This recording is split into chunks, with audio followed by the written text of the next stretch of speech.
Assalamualaikum warahmatullahi wabarakatuh. Kami dari kelompok 3 CGP Angkatan 11 kelas 11 Kabupaten Blitar akan memaparkan tugas 3.2.G Ruang Kolaborasi Modul 3.2 Forum Diskusi 2 Identifikasi Aset Daerah Pemimpin dalam Pengelolaan Sumber Daya. Perkenalkan, berikut adalah para pembimbing dari kelompok 11. Yang pertama yaitu Bapak Saiful Hakih sebagai fasilitator dan Ibu Endah Sriwinarti sebagai pengajar praktik.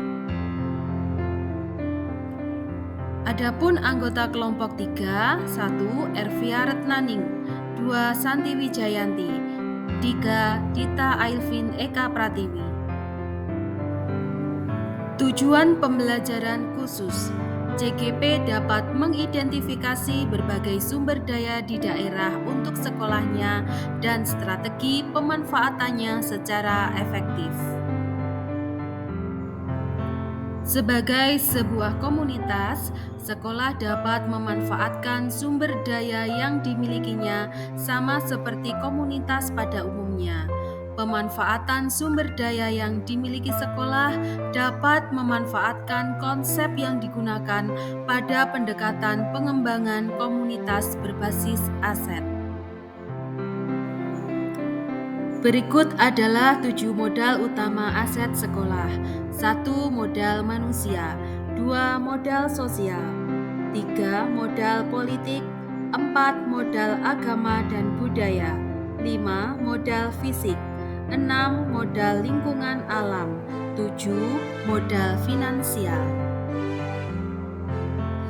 7 modal utama aset sekolah dan cara pemanfaatannya.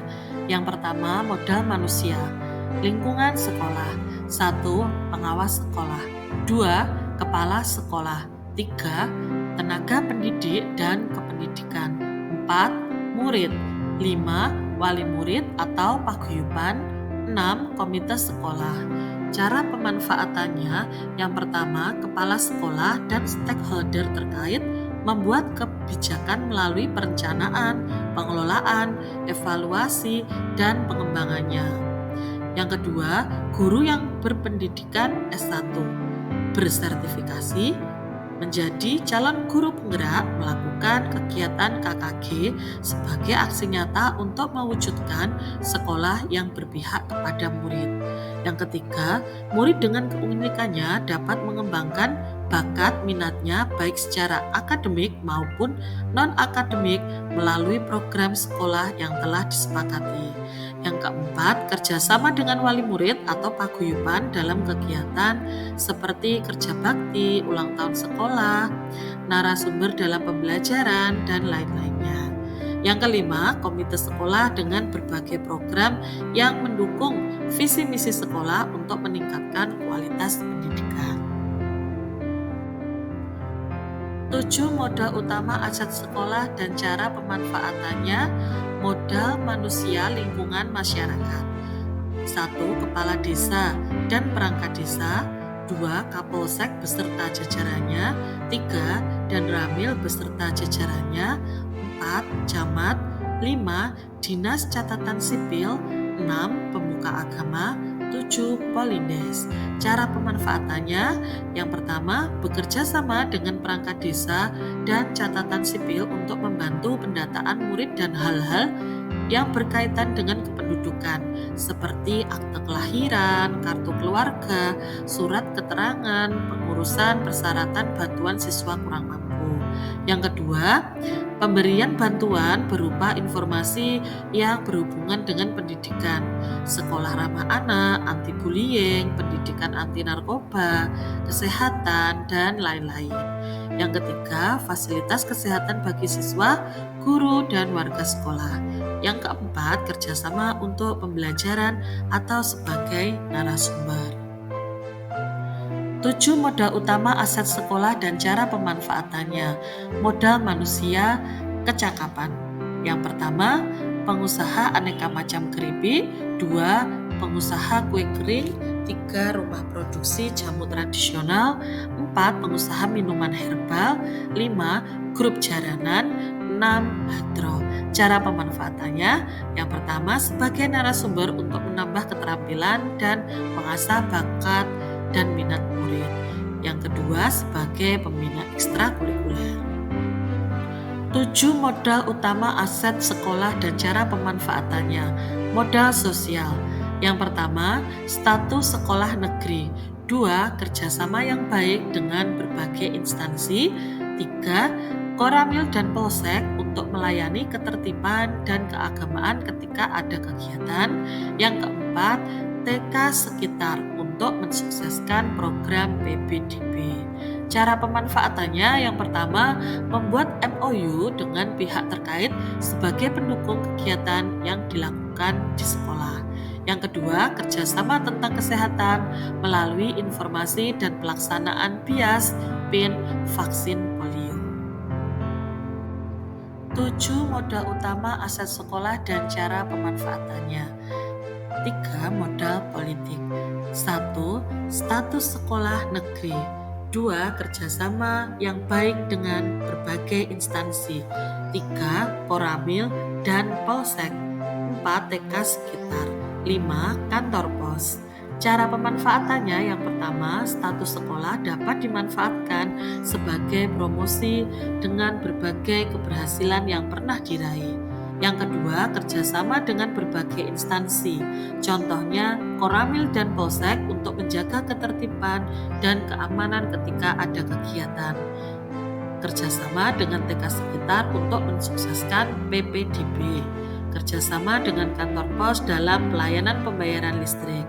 3. Wali murid yang memiliki pengaruh menjadi narasumber, membantu dalam hal-hal tertentu yang berkaitan dengan kegiatan sekolah, baik di dalam dan di luar sekolah.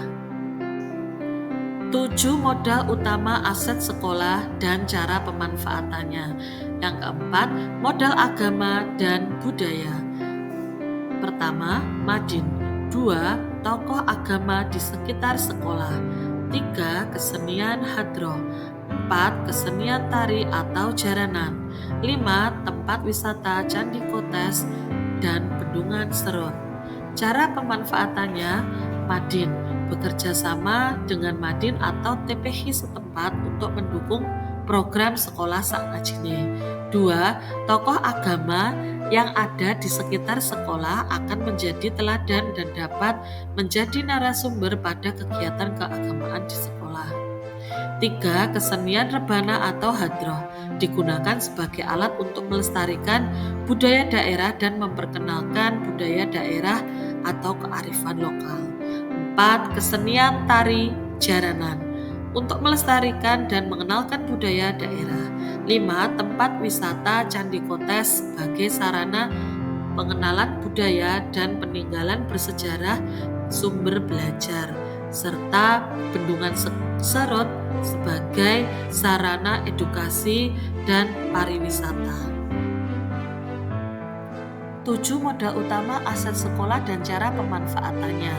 5. Modal fisik, prasarana.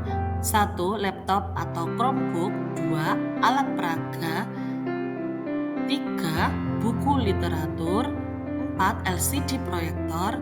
5. Jaringan internet. Sarana. 1. Gedung ruang kelas memadai. 2. Perpustakaan. 3. UKS. 4. Masjid dekat sekolah. 5. Kantin. 6. Tempat parkir. 7. Kamar mandi guru dan siswa. 8. Rumah penjaga. 9. Gudang. 10. Halaman yang memadai. Modal fisik, cara pemanfaatannya. 1. Ruang kelas yang memadai untuk pelaksanaan kegiatan belajar mengajar dilengkapi dengan sarana dan prasarana yang memadai pula. 2. Perpustakaan dimanfaatkan sebagai pusat sumber belajar karena menyimpan banyak literatur berupa buku, video, CD maupun digital. 3. Masjid dimanfaatkan sebagai tempat ibadah sekaligus tempat untuk melakukan kegiatan keagamaan lainnya. 4. Kantin sekolah digunakan sebagai tempat edukasi, konsep, uang, makanan bergizi, dan lain-lain. Dan pembiasaan diri, budaya antri, jujur, adab, makan, dan lain-lain. 5. Tempat parkir sebagai wahana belajar berdisiplin dan kerapian. 6. Kamar mandi dimanfaatkan sebagai tempat edukasi cerminan dari kebersihan. 7. Moda utama aset sekolah dan cara pemanfaatannya. 6. Moda lingkungan alam. 1. Halaman sekolah. 2. Lapangan. 3. RTH. 4. Sawah.